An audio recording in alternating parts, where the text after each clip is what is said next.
Welcome to the Emerald City Hockey Podcast. Join RJ and Dylan as they discuss each week's Seattle Kraken news and top stories from around the league.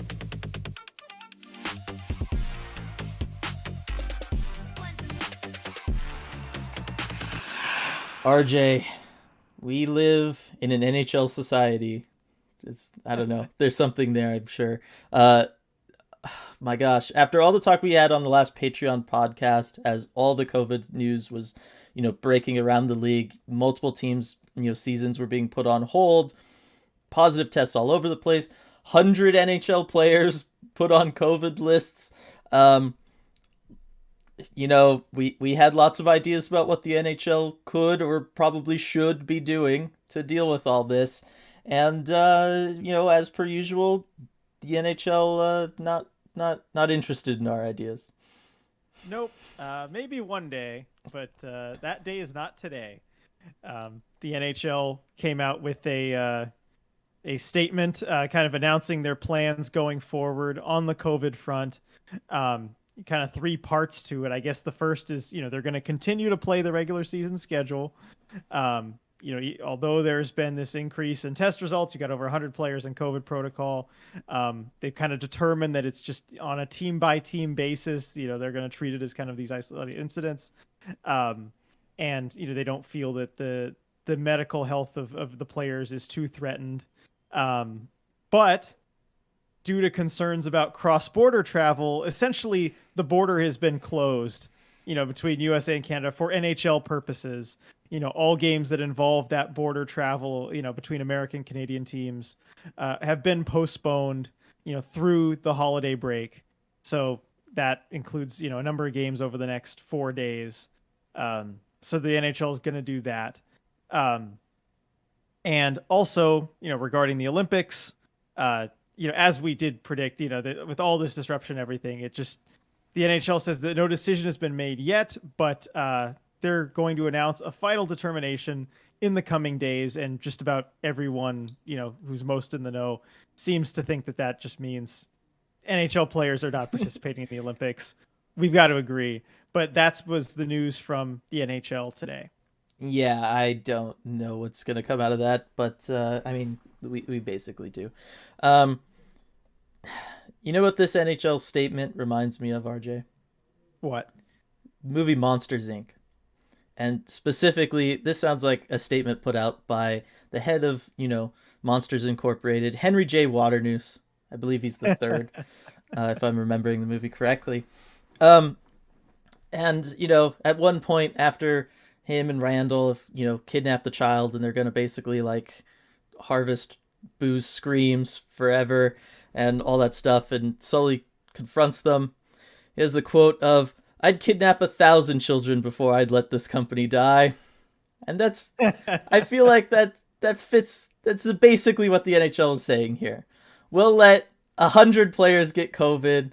We'll shut down, half dozen teams, no problem. We'll close the border. We'll essentially recreate the North Division from last year.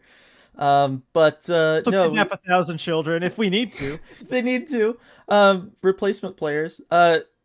Just so that we don't, just do the obvious common sense thing and just, can't, postpone 2 additional games per team. Those teams that are still playing. Right. It's you're not even having to postpone a whole 2-week schedule or anything like we had suggested before, where you could just copy and paste this part of the schedule into the Olympic break. Like with the Kraken, you're it's 1 game now. Just postpone the Arizona game. Why? It makes no sense what they're doing. They're so desperate. All I can think of is that the ownership in the NHL is so desperate for the revenues, and they are so afraid of any sort of shutdown or anything hurting their pocketbooks again like the previous 2 seasons, that they basically gave the league the idea or the memo of, we are not accepting any more shutdowns or postponements unless absolutely necessary, and that's just the end of it. Regardless of how ridiculous it's going to make it, no matter how bad some teams are going to get screwed travel-wise and condensed schedules later on, we just don't want to have to deal with it. As long as it affects the 31 other clubs and not mine, that's the way we're going to handle this. Yeah, I mean, that's pretty much what they've come out and said. I checked. Would be 15 additional games league wide. That's it. 15 league wide, over the course of the 5 days, Yeah. about 3 games a day. Yeah. And which is, I believe, less than what they've already postponed. So it's, not like they're holding a hard line on just keeping them all going. Yeah, it doesn't make a whole lot of sense to me. I mean, they I suppose still do reserve, the right and the ability to continue to postpone ones as cases come up, but And I'm sure it's they gonna will. make it, and I'm sure they will, but it's gonna make them really awkward. It's going to make it very, very awkward. And one of the teams that potentially could have their one game left postponed is the Kraken after Carson Soucy tested positive this morning. Yep, he becomes the 5th Kraken player now in COVID protocol. Second in the last 2 days, which is also notable, shows that maybe there's some active spread going on. Jamie Alexiak did not come out for warm-ups before yesterday. Well, I guess 2 days ago, when you're listening to this, that game against the Oilers. And that was unexpected, of course. Minutes later, you get the announcement he's in COVID protocol. And then this morning, Sunday morning, Carson Soucy in COVID protocol. So that makes 5 and an assistant coach. Although, I guess Blackwell and Gord should be eligible to come out soon. We don't know how they're feeling, how they're doing, what the issue is. But it's certainly at the point where it's starting to be a bit of a competitive disadvantage. And only, it only wouldn't be that case if the other team has, similar COVID cases, which, the Oilers did. The Coyotes do have some they're dealing with. So one thing that's interesting, though, and I've got to look at the wording on it from the NHL about, let's see, something about like competitiveness that they're going to look. What, they're going to judge the rosters and deem Well, whether or not the it's fair? the NHL and NHLPA, along with their medical experts, will be monitoring not only the number and pattern of positive COVID results, but also the depth of club lineups, so as to ensure both the health and safety of the players and the integrity of league competition. So that tells me that they're also looking at this from an angle of, okay, when is a team so depleted that it affects the integrity of the competition? But how do you judge that from a league standpoint? And, that gives you all sorts of, competitive issues, conflicts of interest, whatnot. Unless you set kind of like a hard cap number on how many AHL level players they're going to have to call up and put in an active lineup. And you just, regardless of player skill, if it's, over 3, it's too many kind of thing. Right. But otherwise, that's kind of sketchy. And then it's also just like, just why do you even need to create, like, they're causing so many more problems for themselves than just postponing these games. You're right. Going to create this whole system about that. Like, it's insane. Yeah, I think at the end of the day, they're not saving themselves any work or effort or anything. This is going to get more complicated than it even is now. We'll see. We'll see everything that comes of it. Yeah, I guess that also could just be them acknowledging that, let's say you have 5 or 6 players go on, you've got to call up 3 or 4 guys from the AHL. What if they're not all like, you got to deal with now trying to clear 4 guys off waivers to send them all back down, even though they were essentially emergency call-ups. You know what I mean? Like, it could create a lot of problems, and I could see GMs being very upset if they're going to have to, 10 days later have to waive a bunch of guys and potentially lose them. Right, and that's something that nobody wants, and it's just completely against the spirit of, what's going on. And I do wonder if maybe taxi squads are coming back. I was kind of surprised they got rid of them for this year, to be honest. I mean, things looked so much better at the start of this season. Even though you did have some kind of COVID outbreaks across the league, it didn't seem like it was going to be this widespread a thing. And I think there was just a lot of optimism going into it. But here we are. You mean they were thinking about the money, RJ?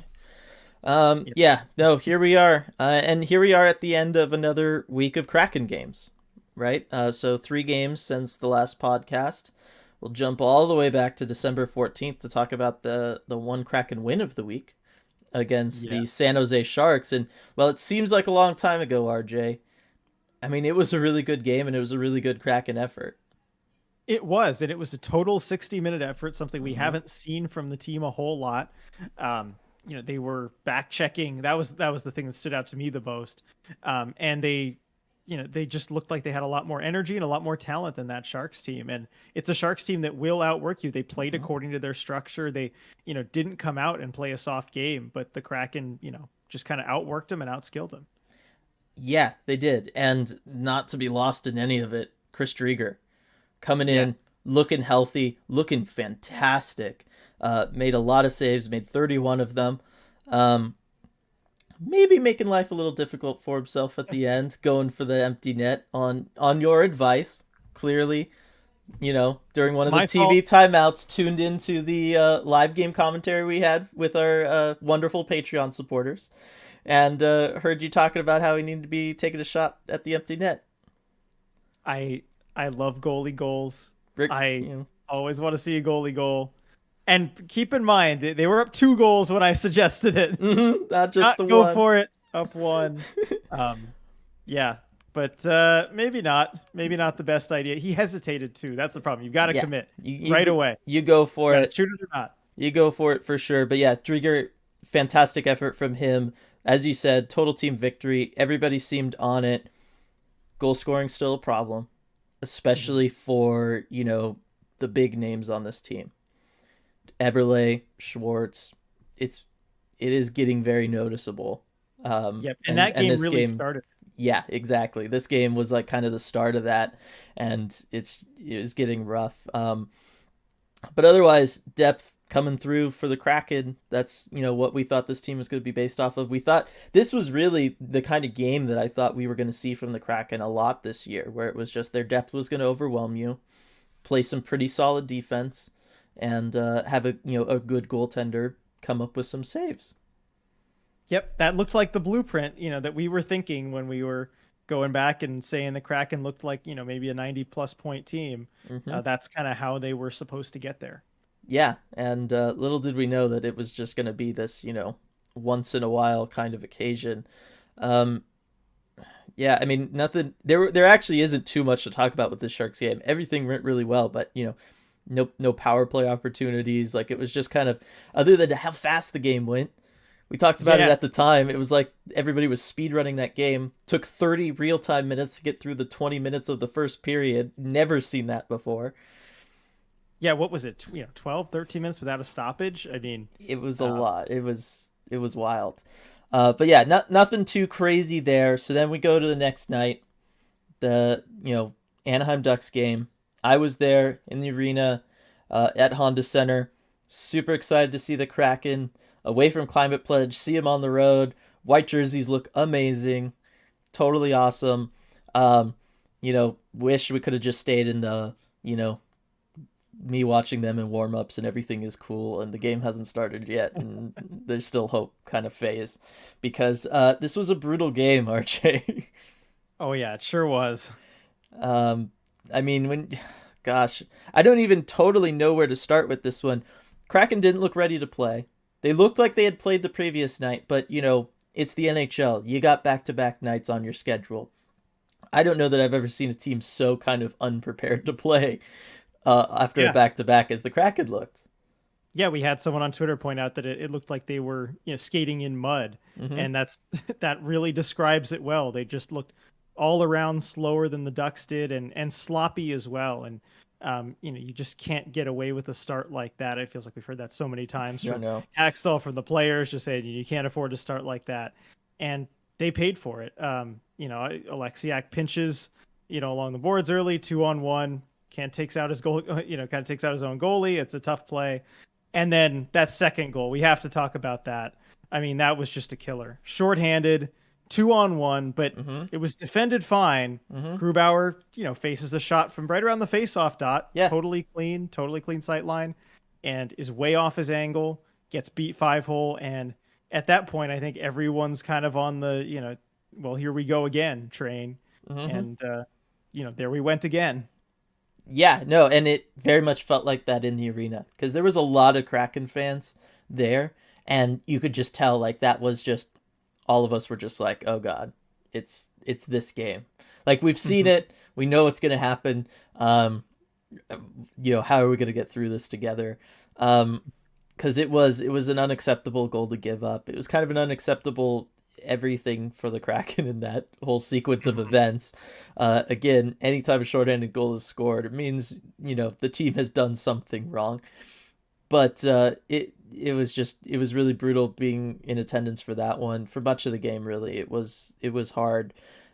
Thankfully, I give the Ducks games a lot of credit. I love going to Honda Center, love the relaxed nature, love the fact that the fans are super nice to visiting teams. Could have been so much worse to be in the building in Kraken stuff. The Ducks fans could have really been giving it to us. They did not. They stay classy and relaxed as always because it's Orange County and that's just the way people roll down there. And the building's only ever half full anyway. So that helps. That helps too. Grubauer was rough in this one and then gets hurt. And, we see him get run into in the contact and everything, but he seemed fine. And I was watching him. It happened right in front of me, so to speak, down at the end that I was watching.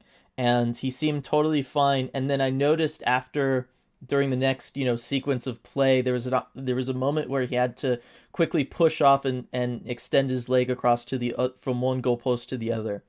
And when he got up from that, he was obviously in pain and discomfort. And so that's what kind of clued me into the idea of it being maybe lower body or something. It didn't necessarily seem like that from before. But he was obviously in pain, discomfort, and it took him a while to get out of it. So I was not surprised when we saw him then leave the game after that. But not really any updates, right? Well, I mean, he's back. I mean, he's not on IR, but I don't know how solid he is. And you know how closely guarded these things are, right? And that's one of the advantages also of going to games, which is really cool, is the TV camera wasn't on Grubauer that whole time. But if you want, you can kind of focus in on him once you realize that something is up, which is interesting. I think texted you to ask, is he on the bench? After Drieger came out to start the third, and you were updating me on that. But as far as updates on Grubauer, the Kraken did have practice. Was it?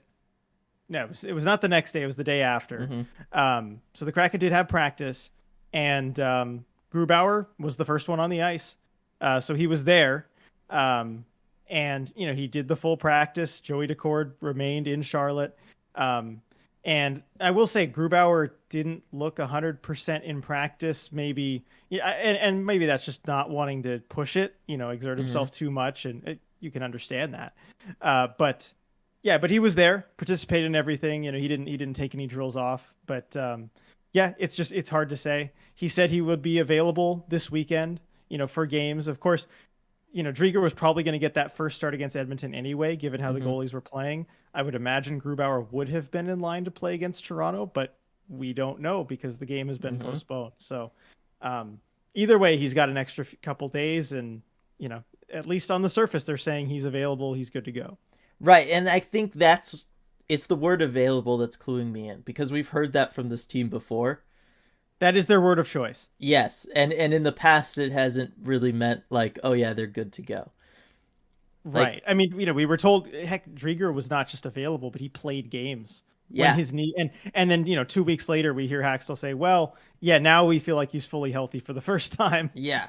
So based on how the movement he made when he looked hurt to me, that is not something that is just going to go away, because that tells me it's something like groin or hamstring, quad. It's a muscle injury, and it's not like a ligament thing or anything. So muscle injuries, if you tweak them, they're not easy to get rid of at that point. So sure. And for what it's worth, Grubauer did kind of play it off, because he did Mm-hmm. speak to the afterwards at that practice, and he's just I think it was nothing crazy, just awkward, but that's still never good to be dealing with. No, and when you're dealing with professional athletes and the stress they're putting on their bodies and the strength that they have that they're putting into the stress they're putting on their bodies, that's how you see so many, certainly soft tissue injuries throughout all of sports, right?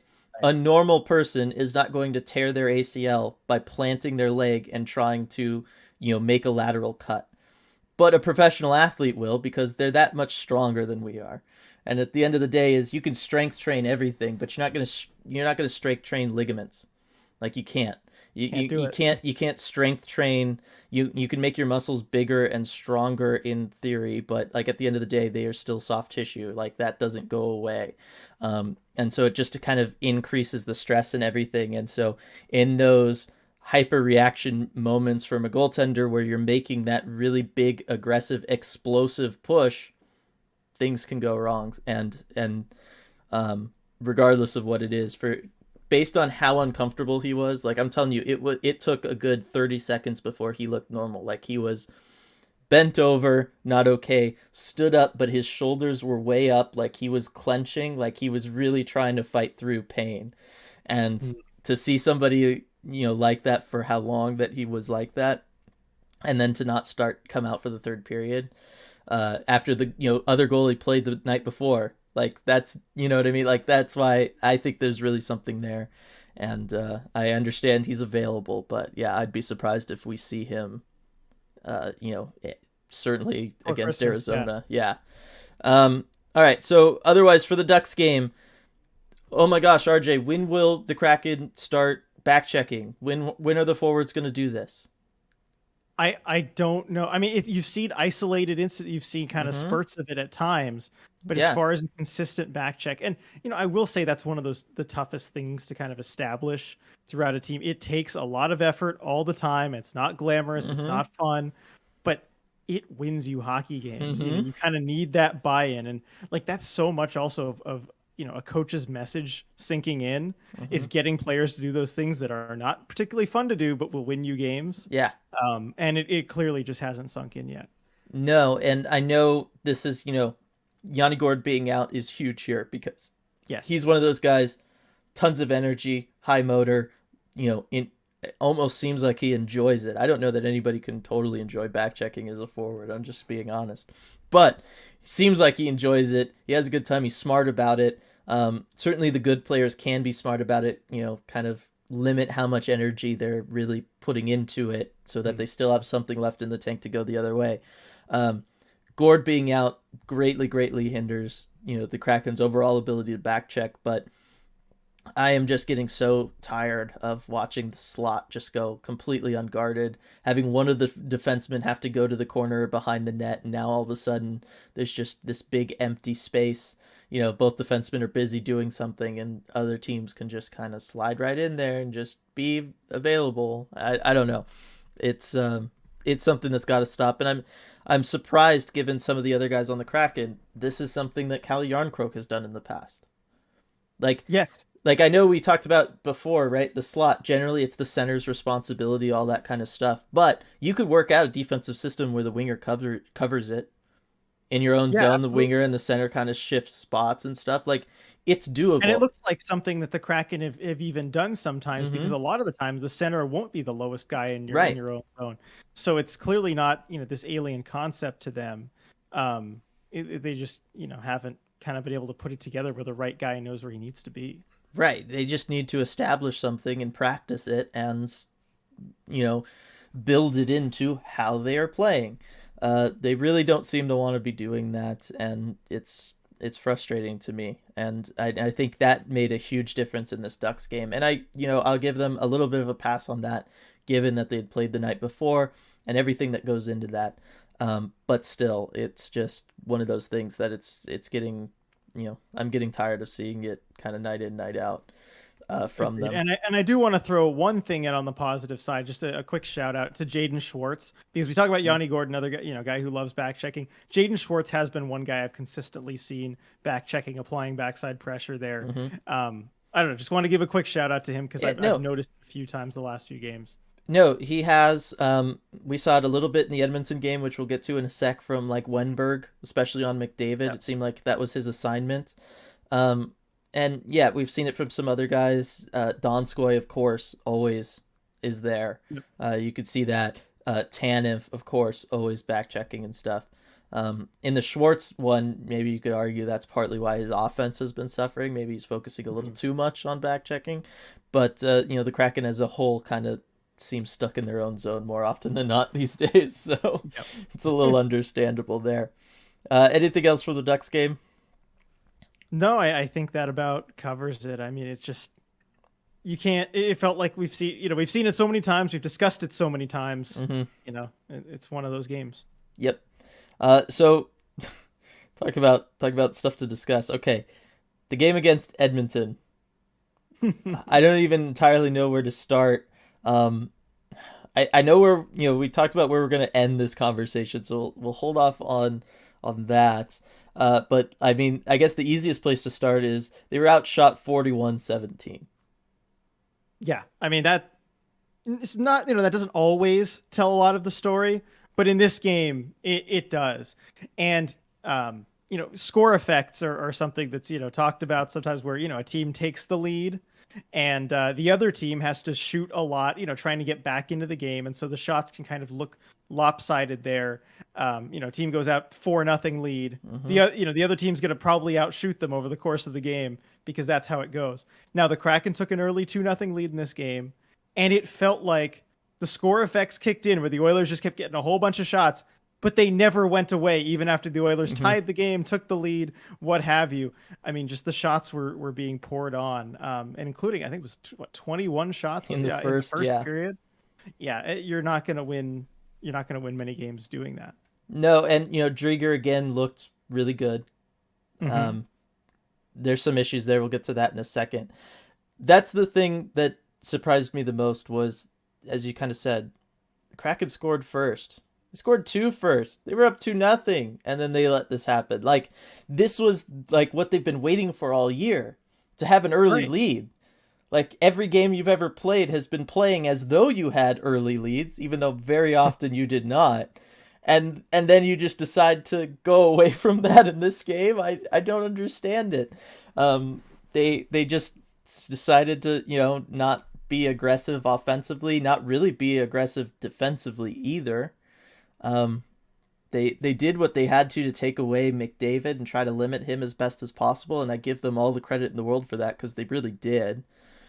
He still ended up with 2 points, but he's Connor McDavid, so could have been way worse. One of them that goal, yeah. Yeah. And we talked about Wenberg was on him a lot of the night, certainly through the first period where I felt like McDavid was least noticeable. Wenberg was playing basically man coverage on him through most of that, and not quite sure why that stopped as the game went on though. But it was just I just don't get it. This was the fast start we've been waiting for the Kraken for so long, and it was just like, all right, we created some momentum, and then they just turned around and handed it to the Oilers on a silver platter. Like, here's this momentum we made. You can have it. Yeah, it felt to me like, oh, good, we avoided that, going down early start that we always had. In fact, we have the lead. There we go. We're not going to play the same game we always did. Look at that. We're going to win. And just kind of left it at that. I mean, they didn't, really follow up on doing the same things that they had been doing. They acted like they had won the game in the first 10 minutes. And that was all they needed to do. And just the sloppiness too. I mean, they stopped taking care of their passes. That was the thing that really stood out to me and bothered me the most, even when it was still 2-0 before the Oilers had kind of made them pay for it. You could see it coming because just a few of their passes out of their own zone would be tape to tape right to an Oilers player to come into the zone. They got away with it the first couple times, but eventually the Oilers, they're a skilled team. They're going to make you pay for doing that. And ultimately they did. Yeah. And, I guess it does beg the question of, was the hot start kind of the result of them playing overly aggressive, a little bit fast and loose, and it worked at first, and then obviously comes back to bite you at the end? I mean, I could see somebody saying that, but I'm not sure I would say that about this game.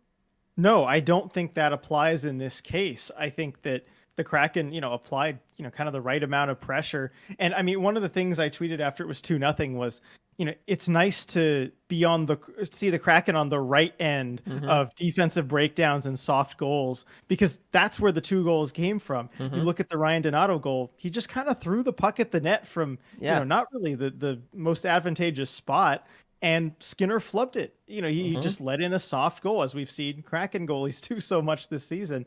And then that second goal, Eberle sets up behind the net. both Oilers defensemen kind of go in trying to rush him, leaving Jared McCann of all people wide open in the slot, completely, undisturbed. And, it's an easy tap and goal. It's a great pass by Eberle because that's tough to get it to when you have two guys on you. But once the puck gets there, there's nothing Skinner can do. So it's the kind of things we've seen done to the Kraken a lot this season. And it was nice to see them on the right side of it. But then, then it just flipped where the Kraken were kind of getting into those bad habits again, and the Oilers were tightening up. Yeah, and I don't know. It's just 2-goal leads, RJ. It's the worst lead in hockey. For this reason, I guess. I mean, it's unless the Kraken opponent has it, then then it's fine. I will say this: despite the scoring chances, despite how much of the game went, I'm impressed with the Kraken's ability to stay in it as much as they did, and to go ahead and pick up a third goal. Because there was, as a whole, it was just kind of like this game is just out of hand. It's unattainable, and the Kraken did, as they have done many times, stayed in there. They tried to fight through it, weren't quite able to, but they kept the game close until the end in a game that they were outplayed in, and there's something to be said for that. There was a lot of sloppiness, but there was no quit in them, and so that was at least a good sign. Yeah, good way of putting it. So I guess now we'll go into some of the other aspects about this that are so rough that I kind of wanted to highlight. Basically all around, the hit count for this game. Kraken were out hit 29-16. Now, usually I'm not someone to look at a metric like hits and be like, oh, you lost that battle. That's why you lost a game. Like, because I usually just means you have the puck. Yeah, because usually it means you have the puck and things are, going okay for you. Maybe you're, fast like Connor McDavid. Doesn't get hit a lot because nobody can touch him. It's okay. But in this one, I'm using it to highlight the fact that other people pointed this out in the post-game live, and it's something I noticed, especially being there in person for that Anaheim game a couple nights before. The Kraken are not a physical team, and it makes no sense to me why they're not a physical team, because they have all the size that you could ever want, certainly on the blue line. And I know Alexiak was out for this one, but how many times this year have I called out Alexiak for not using his size, right? I don't understand why the Kraken seem so afraid to get physical. And by physical, I don't just mean laying out hits or getting into fights, doing anything that Jeremy Lauzon's doing. I'm talking about just use your body to gain position, push guys out of the way.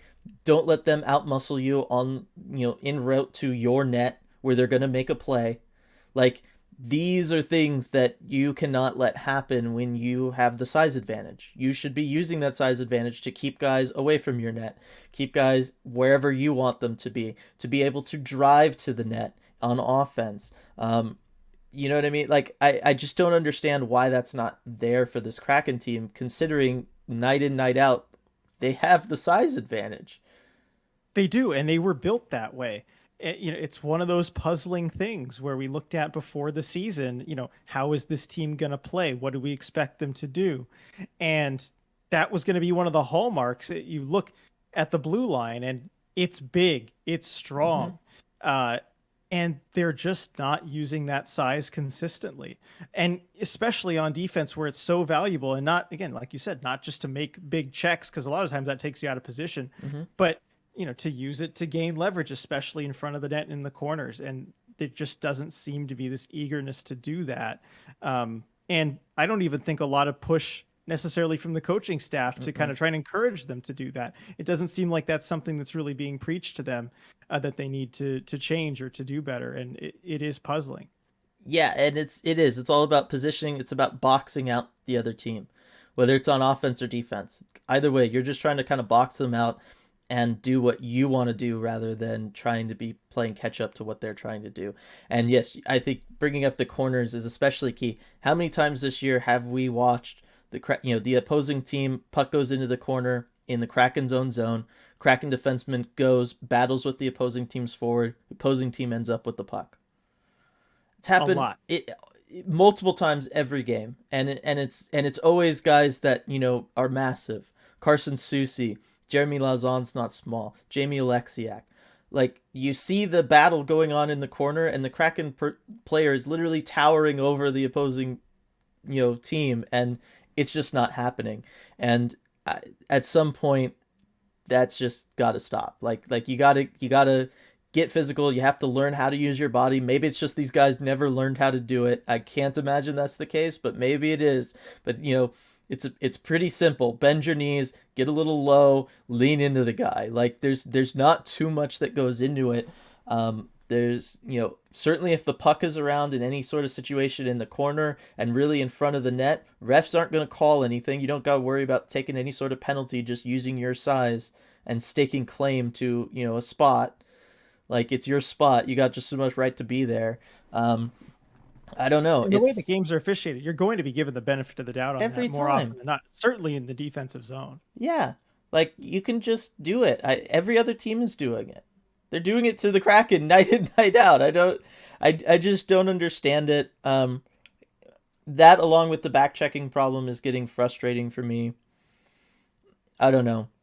I think it's easy to point towards scoring and the lack of scoring for the Kraken, but I'm starting to realize that these other things are really what's, I think, driving a large part of the problems that they're having this year and a large part of why they haven't been as successful. And it's hard. It's hard not to just want to dump it entirely on the coaching staff for not getting them motivated or teaching them, like we have been doing about other things. And it's hard not to also, when talking about it, call out the players and their kind of fight and their how bad do you want it kind of thing. We've seen them, as we just talked about before. They never give up in games. They have plenty of tenacity. They don't quit. But at the same time, there are things that you have to do to win games that require effort, and it's not fun, and it's not easy, and it, wears you down over the course of a season, but it's just what it takes at the end of the day. I think it's just the difference between, kind of giving effort and having no quit, which we've seen, again, plenty of, there's no quit in this team. There's a lot of effort.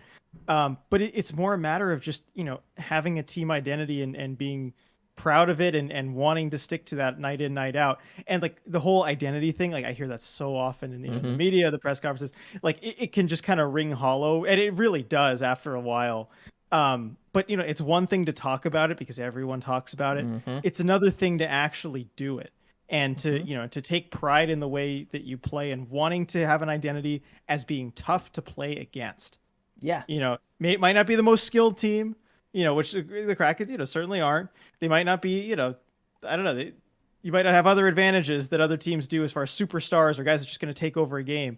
But one thing that every team can do is be tough to play against every single night. And I just don't see kind of this central focus on that, even if it's doing those not fun things. It's just you have to kind of get back to taking pride and be difficult to play against. And I just don't see enough of that. Yeah, I agree with that. So, and I think, the Edmonton game kind of personified that perfectly in a lot of ways. Yep. I know it's, it's certainly one of those games where the final score does not tell you everything about it. I'm going to spring this on you last minute before we get into the fun stuff. And I know we didn't talk about this beforehand, RJ, but I do have to mention it up just because of who it is. And that is, you had sent me this about the Seattle Kraken forwards learning new approaches to the faceoffs from NHL veteran and Portland native Paul Gaustad to help gain all-important possession of the puck. And I bring this up only because, one, we regularly make jokes about Paul Gaustad going for a first-round pick at a trade deadline, which is absolutely insane. Go look up Paul Gaustad's career numbers and everything, and he was traded because he wins faceoffs essentially for a first-rounder. It's still one of the all-time kind of wacky deadline decisions. But I bring it up just because Paul Gaustad was the player that was discovered by the assistant GM that I worked under in Portland, and Paul Gaustad was like the guy that kind of launched his career and made him and all that stuff. So I've always had this like weird connection with Paul Gaustad through this other guy, and it was just funny. So the assistant GM I worked with in Portland was always talking about Paul Gaustad because that was what got him going, and so hey, I mean, fun. When you find a Paul Gaustad, like. You can't ever let anyone hear the end of it. Like, you gotta keep leaning on that because I mean, players like that. He was a special player. Mm-hmm. Maybe not worth the first round pick, but as far as, what he was able to do in that role, he was a special player. Yeah, I mean, obviously, best at what you do if you're being traded for that much for essentially one specific skill. Yeah, And you've seen very the good at results with the Kraken too. Yes, their face-offs have gotten a lot better, and I was kind of wondering what was causing all that, and of course it's Paul Gostad. Of course, it's Paul Gostad. Happy for him to be doing this. Happy that the Kraken brought him in, talking about this. So just wanted to mention it and bring it up just because it's fun to talk Paul Gostad. All right, so now we can transition into the fun stuff, RJ, for the rest of this podcast. This was actually a great idea that you had beforehand, which is like a Kraken Christmas list kind of thing. Yep, we're gonna kind of go player by player and see what each Kraken player has on their Christmas wish list, something they could really use. What are you going to ask Santa for? Yeah. So how do you want to do this, RJ? Do you want to just, you want me to read out the roster? You want to read out the roster? What works best for you? Let's see. Let's have you read out the roster here. I've got all the names here, but it's all from Cap Friendly and it's all way out of order. But yeah, let's go. I was going to say, let me make sure that the roster is okay with all the COVID stuff on this. All right, here we go. Right? All right, want to make sure we got everyone. It looks like we got everybody. All right. No one should be on the naughty list for just being in COVID protocol. Exactly. That would not be fair. Exactly. Net out like usual. Let's do it. All right. Philip Grubauer. First thing that comes to mind. What does he need? A vacation. Yeah. I mean, he's on pace to start 60 games. We just talked about the injury early in the episode. Got to ask Santa for a vacation. I mean, he could use it. Yeah, I would basically say the same thing. I'd phrase it like a computer, hard reset. You just there you go. Need to be rebooted a little bit, recalibrated, get those angles right again. That's been a lot of his problem this year, and it kind of explains some of the leaky problems he's been having. So, anything to kind of correct that, I think is what's in order for old Gru. Chris Drieger. A healthy knee, like an indestructible knee. Let's go with that. Just something that, make sure that he can get those injury problems behind him. Because when healthy, he's looked great. Yeah, I'm gonna say like a slightly better glove, like maybe work in the glove he's got. Maybe he just hasn't had quite enough reps, but he's made some fantastic glove saves, especially the last couple games. But there's also been some weird stuff going on. Either that, or just something to dampen his pads a little bit, like soak his pads before it goes out there. I know it'll make them heavy, and that's probably really uncomfortable and terrible. But those rebounds, absolutely brutal. Yep. Santa, grab his cookie, take the milk, and just pour it on Drieger's pads. Just pour it on Drieger's pads. Anything to kind of keep the puck from bouncing off them the way that they are right now. All right, Carson Soucy. I mean, well, given today's news, I don't know, just clean bill of health. I don't know. Do you have any ideas, Dylan? I guess the more playing time. And I know that might be a common theme on this for the defensemen on this list, but I think Carson Soucy has proven to be, arguably the most reliable of those guys at the bottom of the depth chart that kind of get rotated through between him, Fleury, and Borgen. I think Soucy has been the one that has been the most consistent and probably in that sense has earned it the most to just be a regular. And so really for Carson Soucy, it's regular playing time, and it's to be paired again with Jamie Alexiak because that pairing was awesome. Yes, certainly was. So that's what I got for Carson Soucy. You got anything better for him? No, I think that's a good idea. The Alexiak pairing I think was good. Or I don't know, little picture or something of Alexiak in the stocking. Yeah, there you go. Penny's brother. All right, Jamie Alexiak. Might as well just go right to him. What are you thinking for him? Let's see. So what can bring physicality? What can make him a little more physical and pushing? Not a punching bag, but like one of those shoving bag. Yeah, one of those dummies that you hit and they come back up like Bozo the Clown or something. One of those. That's not too bad. I think that would help with the physicality some. I was trying to think of what's a gift that can help him drive to the net a little better. But again, it's physicality. That's the only thing that keeps him from doing it more is he'll hit the defenseman and then he'll just kind of go around the back of the net instead of just cutting up front. Maybe it's some sort of MMA gym membership for Jamie Alexiak. Just getting used to I like that. to that a little bit, or wrestling, like proper wrestling, not WWE stuff. Like proper wrestling, learn how to use your body, use your size, lean into guys, all that good stuff. That's what I got for Jamie Alexiak. Jeremy Lauzon. This is going to be interesting. More guys to fight. He seemed like he was having a great time in that Edmonton game after that fight. He certainly got the best of it against Colton Sevier, and that big smile on his face. I'm just giving more guys to fight. Yeah, give him the MMA gym membership. Yeah, let him go box guys. Let him go into the octagon a little bit and get some of that out, and maybe then play a little bit more disciplined hockey at times. There is a time and a place. I do, I like, as I was just saying in the previous segment, basically, right? Kraken need to be more physical, all that stuff. He's physical, just got to pick and choose the times maybe a little better. Same guy that's had a problem with that a little bit when it comes to penalties, Adam Larson. What are we getting Adam Larson for Christmas? A deep V, some more deep Vs. He loves those. In the media availabilities after game, he can rock it like no one else. So get him some deep Vs. You can't go wrong. Yeah, I'm gonna say some power play time. I want to see Adam Larson on the power play a little bit. I think that can help with the power play. I think he's really savvy. You're not gonna have any shorthanded goals out there. Like, that's not gonna happen if Adam Larson's the defenseman running the power play. Been saying for a while I want a shot on the power play. I that's what I want Adam Larson to get this Christmas. Mark Giordano.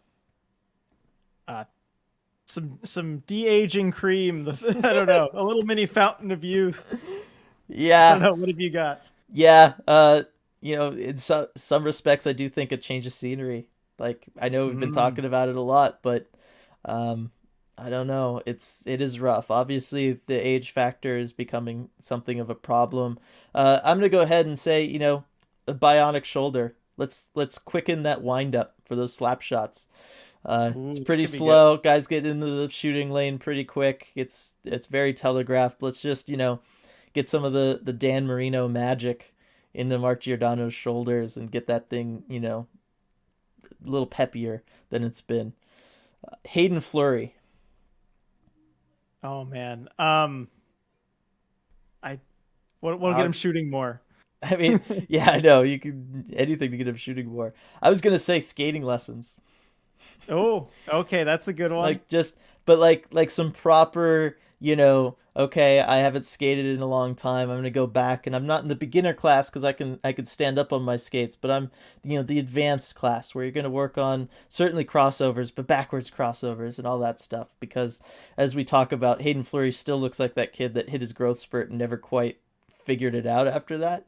And so for me, for Hayden Fleury, it's just some of that stuff, because he will lose speed and momentum with some of his transitions and stuff. So I think that would be good for him. That'd be good. See if the Kraken Community Iceplex is giving out gift cards or something you can use for skating.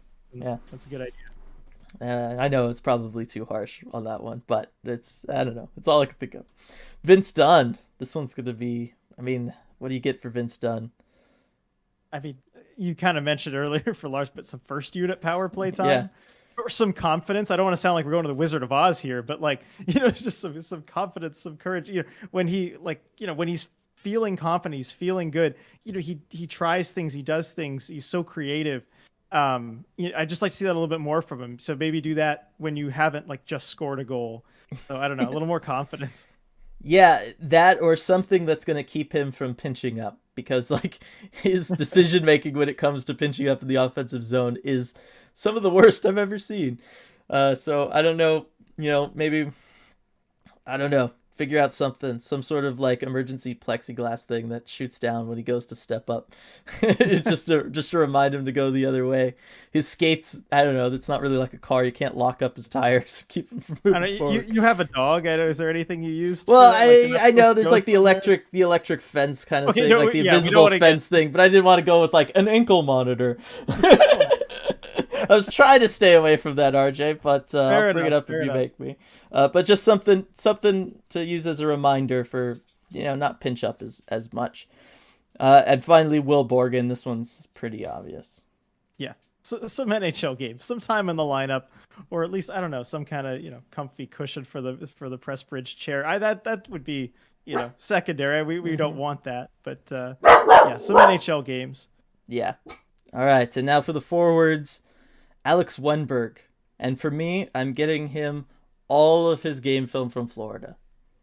Because that's the Okay. player I think Ron Francis wanted to bring in. I think that's the most effective Wenberg has been in his career, was what he was doing in Florida.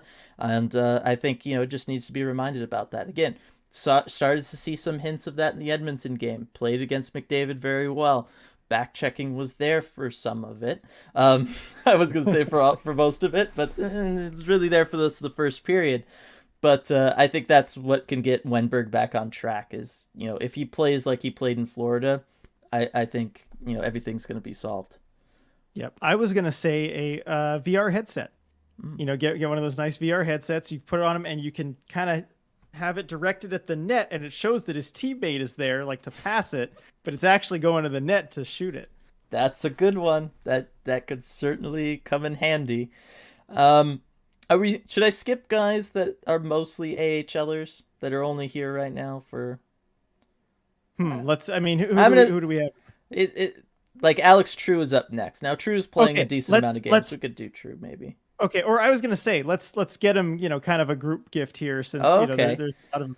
All right, so for Alex True, for me, the reintroduction of a taxi squad. Yes, I was gonna say guys like Alex True, Max McCormick, Cole Linz, could all use that for sure. That's an excellent gift. We already brought it up, and it is something I could see. I don't know if they could really put that in mid-season, like being real for a second, getting away from the Christmas fun stuff. I mean, they're not going to do that mid-season, are they? They're not. They're not. But do you know? Okay, real quick. Do you know if on the taxi squad you get paid the NHL salary, right? Yes. Okay, so that's huge because look at a guy huge. like Alex True, NHL salary $750,000. I think that's the minimum. I don't know what he's exactly, but like his minor salary is $200,000. So you're talking about a 3-4 time boost in pay. So they could use that. Yeah, for sure. All right, so for those guys, taxi squad, that is the best thing we could get them.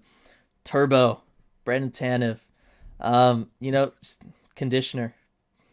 Keep it good. Can't go wrong with that. Yeah, exactly. That's the number one thing guys like us need is just lots of conditioner. Yep. I don't know, maybe given the recent news, a new ankle or knee, I'm sure there are thousands of Kraken fans who would willingly donate their own to get Turbo healthy. Yeah, get him a commercial. Yes. That's really what we need. We need some ad stuff for Tanev. Jaden Schwartz. Again, kind of similar to Wenberg, just like game film from his time in St. Louis, like just be like, this is what you were. Where'd that guy go? Yeah, I think that probably help him out. I don't know. Some kind of let's see, something for like protection in front of it. He kind of takes a beating, going to those areas. So let's say a suit of armor, full suit of armor. Full suit of armor is good. I was gonna think of those big blow up things that they stick people in for like intermission shows where then they run at each other and they just go flying. Maybe like an emergency version of one of those that he can just deploy once a game and just launch a defender. Just like an airbag, just launch a defender away and have a couple seconds in front of the net. That would be pretty sweet for Jaden Schwartz. Jared McCann. I mean, what do you get the man who has everything? Who has everything? Yep. Oh man, yeah, he's been doing it all. I mean, I don't know. Let's see, like a shoulder massage for carrying the team scoring. Oh my God. On his back. I was gonna say, get him some 3-on-3 time so he doesn't have to deal with line mates, because clearly he doesn't seem too keen on having to work around with line mates. So, but I think any sort of 3-on-5 situation would be too rough. That might be a little out of his skill range. So I'm just going to say, let's get lots of overtime games for Jared McCann here. Jojo, Marcus Johansson. This one's interesting. I don't know. He feels like the kind of guy that you can get him anything and it's going to be awesome. You know what I mean? Yes. He's going to love it. It's going to work out. Just, I don't know, get him, just some article, whatever. This looks great on me, and it will. Yes, exactly. Yep. Not even his size, but the fit just works. Yeah. I don't know. Yeah. Everything get him looks anything. like it's supposed to. Yeah. Before this Olympic stuff, it went to nothing. I was going to say, just if a bunch of NHLers back out, just a spot on Team Sweden if a bunch of guys don't go, but that's looking unlikely. No, I think we get him a bed that looks like a big goalie crease. So, he feels nice and at Love it. home and relaxed, and he can just, chill out. Or maybe it's a couch, maybe Mm-hmm. not a bed. I think that's probably what Marcus Johansson wants. Calle Yarncroke. And for Calle Yarncroke, I'm just going to say, and maybe this exists inside the Kraken's room, and it's just not obvious on the outside, but I'm just going to say a defined role on the team. Yes. Yeah, get some kind of little handbook that's just, this is where you're at. Yeah. I don't know. That's since we can't go with last year's game film again. Yeah, I know. Just give him a job and tell him what his job is and let him do his job. I think that's part of some of the issues he's having is like before he's had specific jobs like, okay, on the power play your job is to do this, and he goes out and he just does that, and that doesn't seem to be there for him on this Kraken team. So I just want Calle Yarncroke to have a job and Business let him cards do it. have a title on it or Yep, something. exactly. Yanni Gord. So Oh, obviously to be not on the COVID list, but for Yanni Gord, I mean, maybe some whitening strips, just keep that smile nice and clean. I like that. That's a good idea. I was going to a similar place. Let's see what else could he use. I don't know. I don't know. He gets a bunch of questions in French, but I don't know. Yeah, I mean, he handles that just fine. Yeah, he does. He does. So I don't know. Yeah, I just think it's something for that smile because again, something to protect the smile too. I'm trying to think an extra solid or a mouthpiece. nice ring case. He's got a couple newer rings. Yeah, although those come in pretty nice cases to begin with.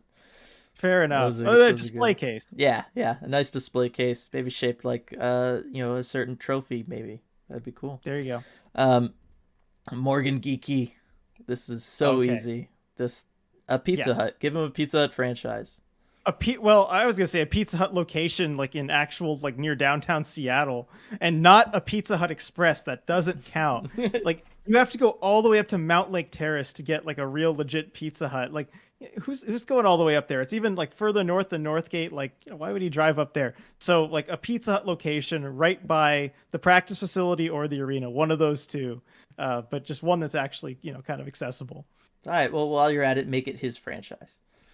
Yeah, there we go. Just give him the Pizza Hut, literally.